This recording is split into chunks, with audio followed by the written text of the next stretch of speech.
So hey guys, this side Vinay Juneja. Welcome to this amazing YouTube channel of IBPS Up. आप सभी का स्वागत है आपके अपने IBPS Up YouTube चैनल पर. So let's get started. Guys, अगर आप बैंक एग्जाम्स की तैयारी कर रहे हैं एंड आपको कोई भी हेल्प की जरूरत हो, कोई गाइडेंस चाहिए हो for anything like strategy, tips and tricks, quant कैसे करिए, जीके की प्रिपरेशन हो, कोई भी सब्जेक्ट के बारे में कोई भी क्वेरीज हो, now you can contact your Vinay sir at this WhatsApp number 9540037880. This is my contact number guys. यहाँ पे आप व्हाट्सएप पे मैसेज कर सकते हैं. I will reply to your queries as soon as possible. अगर आपकी क्वेरीज ज्यादा हुई और आपको दिक्कत ज्यादा हो रही हो तो I will call you also. Do not worry about that. And this is how all you can do. WhatsApp पे मैसेज कर दीजिए. I will reply. Okay. So guys, this is our part 3. कैसे करें 2021 में अपकमिंग मेंस एग्जाम की तैयारी. इसमें मैं रूटीन की अपनी बात करूंगा कि आपका रूटीन होने चाहिए और मॉक्स कैसे देने हैं, कहाँ से देने हैं, कैसे एनालाइज करना है.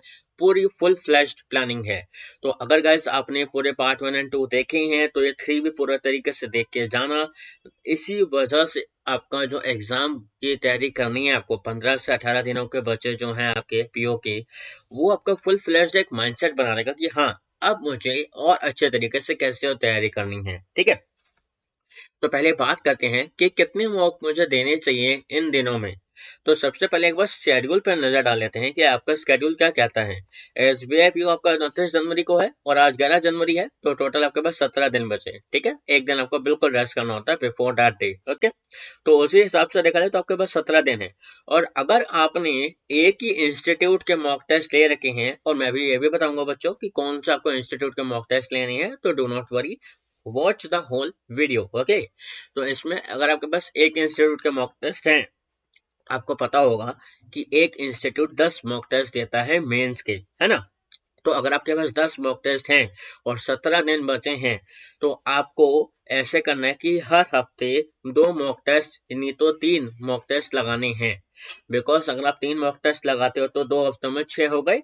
इसी तरीके से आप कर सकते हैं. ठीक है. और आपके पास जैसे आरआरबी 9 ऑफिसर स्केल 1 है, इसको 18 दिन बचे हैं. ठीक है. और पीओ का जो पेपर आपका 30 जनवरी को ही है, कोई डिफरेंस नहीं है. सेम स्ट्रेटेजी अपनानी है. Dough not worry.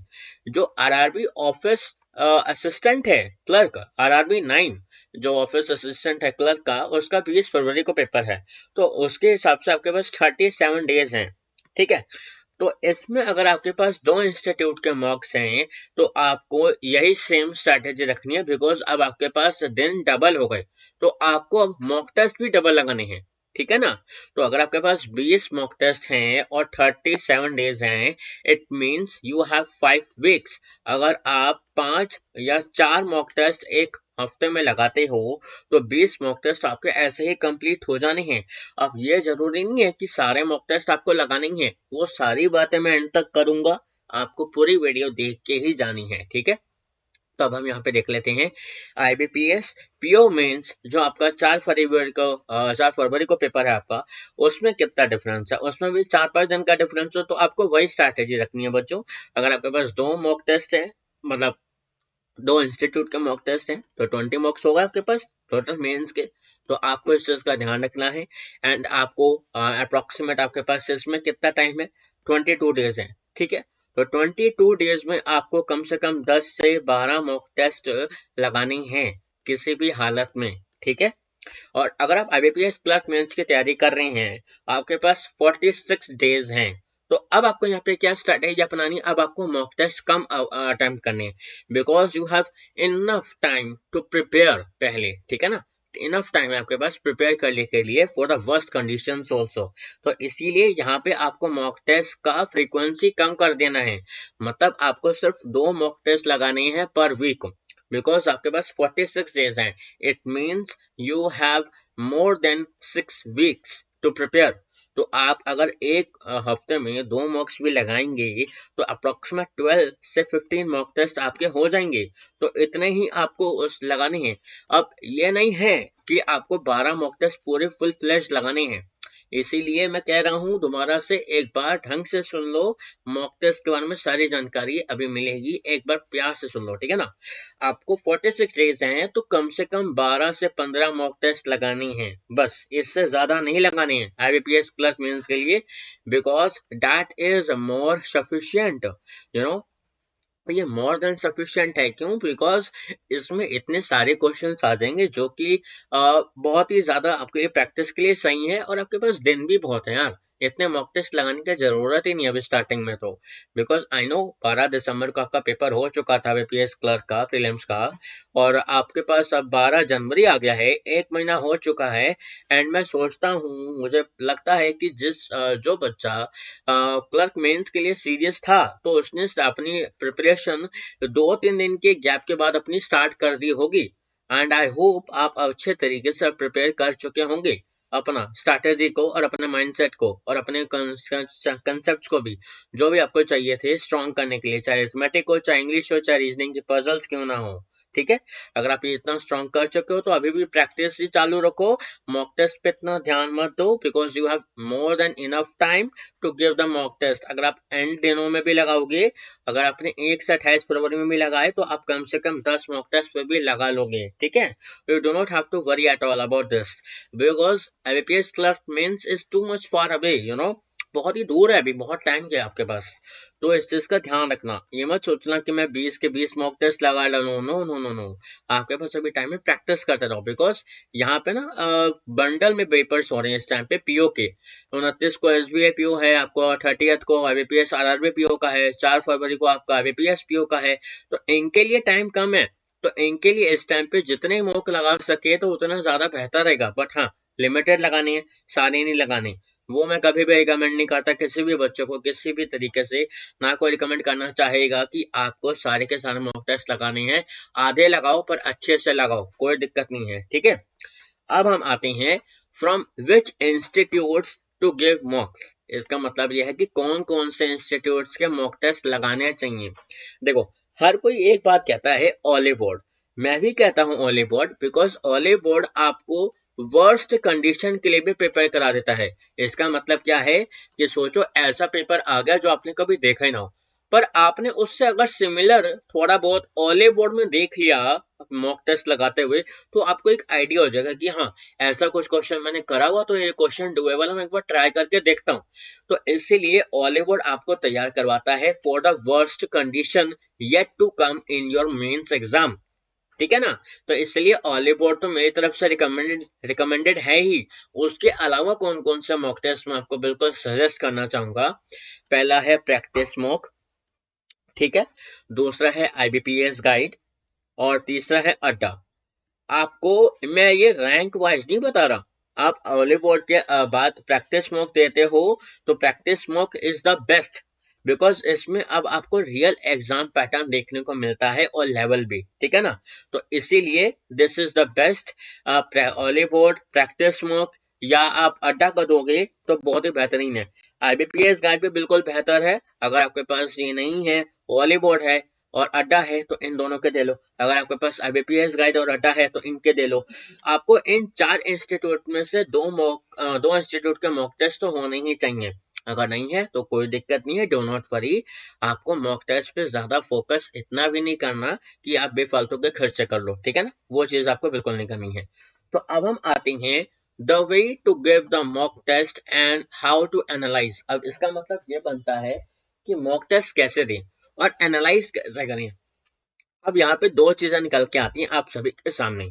एक है कि मेरे पास अगर 10 मॉक टेस्ट हैं और मेरा पेपर एसबीआई या आईबीपीएस क्लर्क मेंस का है, जो भी पेपर हो, तो आपको मैं कहूंगा 5 मॉक टेस्ट फुल फ्लैश लगाओ।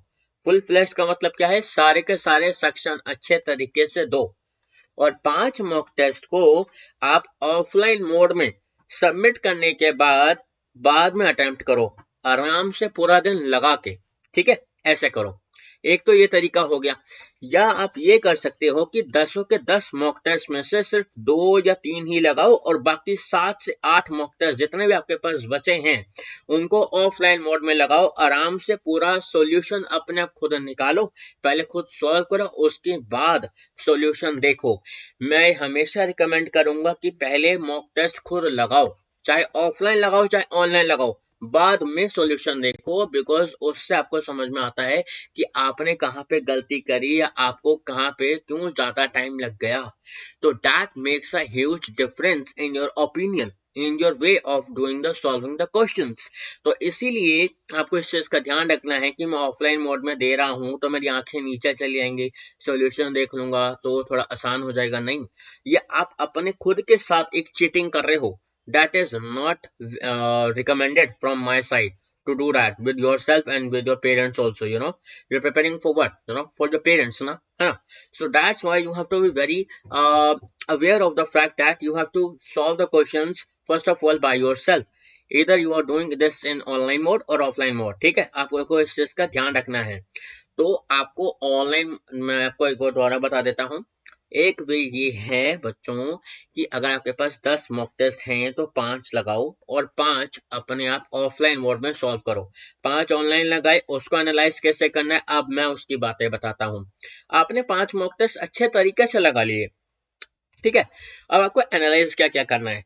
एनालाइज आपको क्या करना है वो मैं बताता हूँ। अब देखो, एनालाइज में आपको पहले ये ध्यान देना है कि कौन कौन से क्वेश्चन आपके बार बार गलत हो रहे हैं और कौन कौन से क्वेश्चन आपको ज्यादा टाइम लगा मतलब लग रहे हैं, किस किस टॉपिक में आपको ज्यादा टाइम लग रहा है। और एक और चीज आ जाती है वो ये है कि कौन सा ऐसा टॉपिक है जो कि बार बार आप अटेम्प्ट कर रहे हो और वो गलत हो रहा है और वो ज्यादा टाइम भी ले रहा है। तो ये वाले सेक्शन वाले जो क्वेश्चन है उनको काट दो, उनको करना ही नहीं है आज के बाद अटेम्प्ट, बिकॉज ये आपका वीकर सेक्शन है, अब ये जाकर ठीक हो ही नहीं सकता अगर आप SBI PO या IBPS PO की तैयारी कर रहे हो, बिकॉज RRB PO और RRB IBPS क्लर्क मेंस में अभी बहुत टाइम है बच्चों के लिए। तो अगर ऐसा सेक्शन है जिसमें आप क्वेश्चन अटेम्प्ट भी कर रहे हो, टाइम भी लग रहा है और गलत भी हो जा रहा है, तो आप अभी इस सेक्शन को इम्प्रूव कर सकते हो, ठीक है। तो अगर आप IBPS क्लर्क या RRB क्लर्क दे रहे हो तो इस सेक्शन को इम्प्रूव करने के पास आपके पास अभी इनफ टाइम है, तो बिल्कुल इस सेक्शन को भी ध्यान देना। तो ये बातें हो गई कि कैसे एनालाइज करना है। अब एनालाइज करने के बाद क्या करना है, पहले तो जो क्वेश्चन आपसे छूटा, मतलब जैसे पजल्स थी 5, आपने 2 करी सही हो गई और 3 पजल्स रह गई, तो उसका सॉल्यूशन देखने मत बैठो, पहले खुद सॉल्व करो, चाहे 3 घंटे लग जाएं। एक एग्जांपल बता रहा हूं मैं, आपको चाहे 3 घंटे लग जाएं, आपको वो पजल पूरी बनानी है किसी भी तरीके से। अगर आप हार गए कि भैया नहीं बन रहे बिल्कुल भी, तब सॉल्यूशन देखो, मतलब कुछ भी नहीं हो पा रहा, मेरे से बन ही नहीं रहा, कोई दिक्कत आ गई, समय समझ नहीं आ रहा, तब उसके जाके सॉल्यूशन देखो, तब आपको समझ आएगा कि कहाँ पे आप गलती कर रहे थे। अगर वो आपसे बन गए तो वेल एंड गुड है, कोई दिक्कत ही नहीं फिर तो, है ना।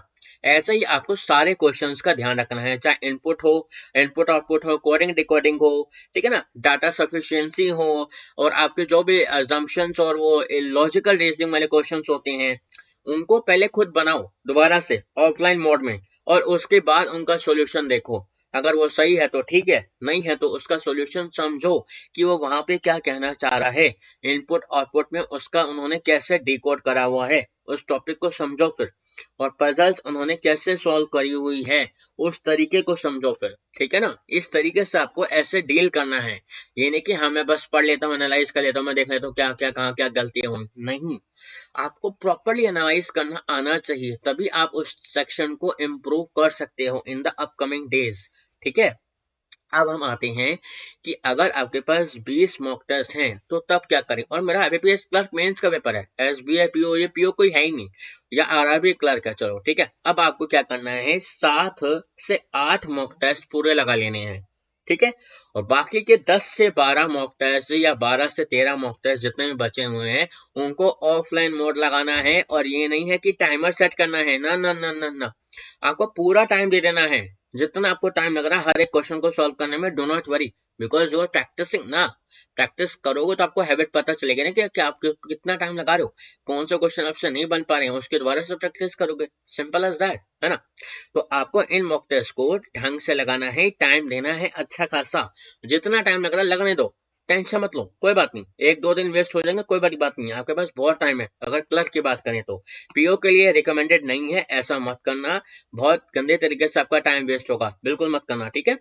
तो अगर आपका क्लर्क का है तो बिल्कुल ऐसे ही करते जाना, 10 से 12 मॉक टेस्ट जो आप बचाओगे उनको ऑफलाइन में दो, चाहे क्लर्क हो, चाहे इंग्लिश हो, जीके हो, क्वांट हो, रीजनिंग हो, कंप्यूटर भी हो, आपको सभी के लिए ऐसे ही फंडा बनाना है, सबको बाद में सॉल्व करना है। ये जो 10 से 12 मॉक टेस्ट में कह रहा हूँ, ठीक है ना, उसमें मेन फोकस आपका पहले होना चाहिए कि मैं क्वांट रीजनिंग पे फोकस करूं।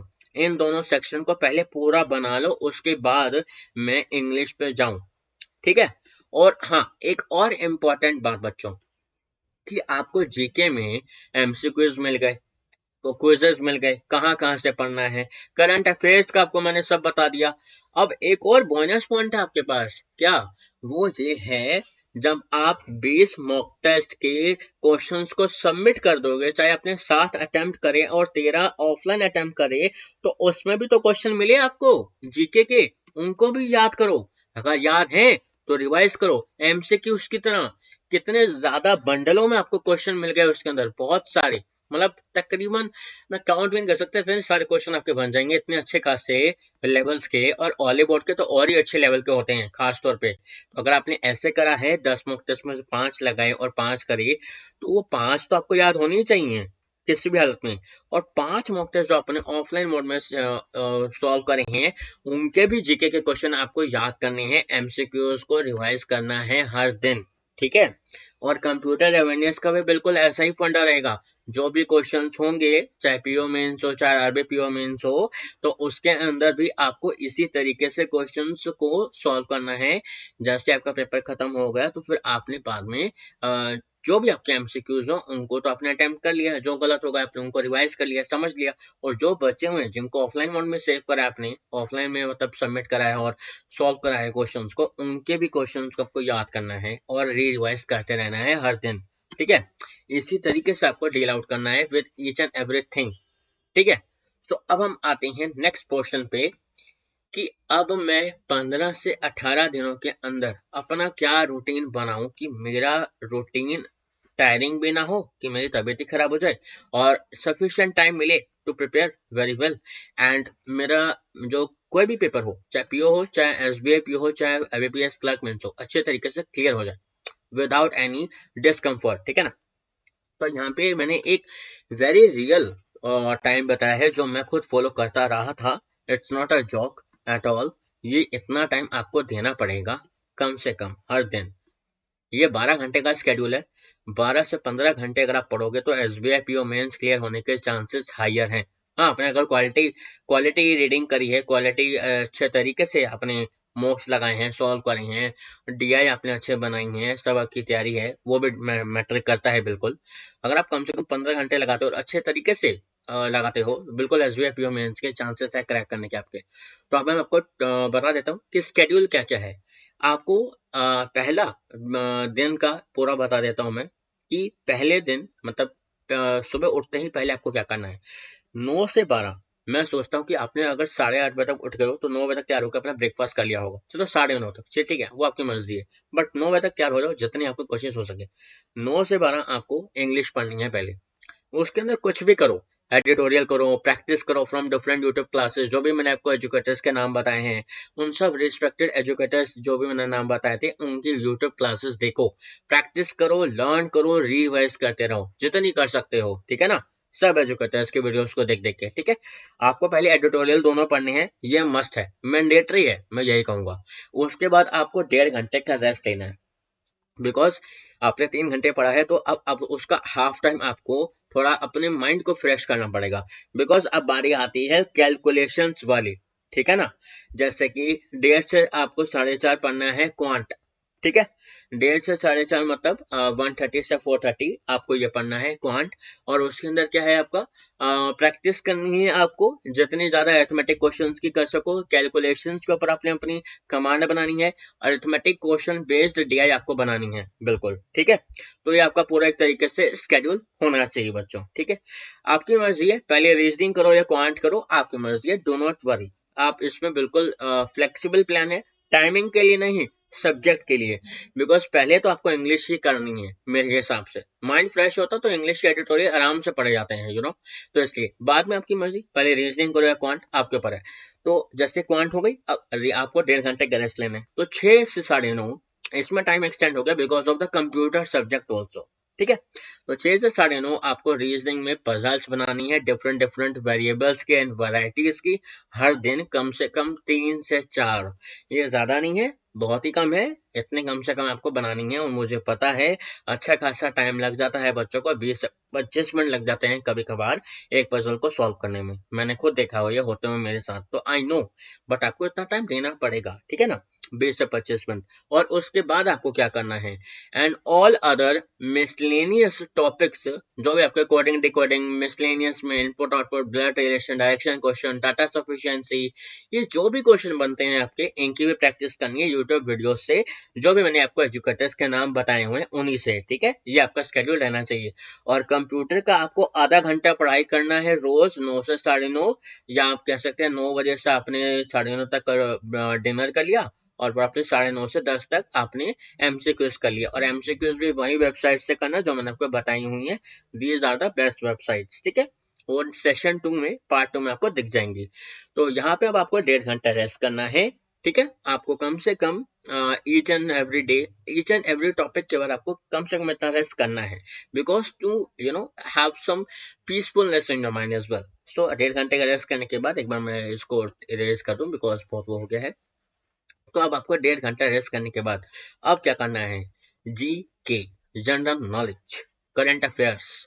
तो वो कहाँ से करने, वो मैंने आपको बता ही रखा है। अफेयर्स क्लाउड ले लो, कपिल काटपाल सर जी के लेसन्स देख लो, या पीडीएफ उनकी डाउनलोड कर लो, कैसे भी, आई डोंट नो।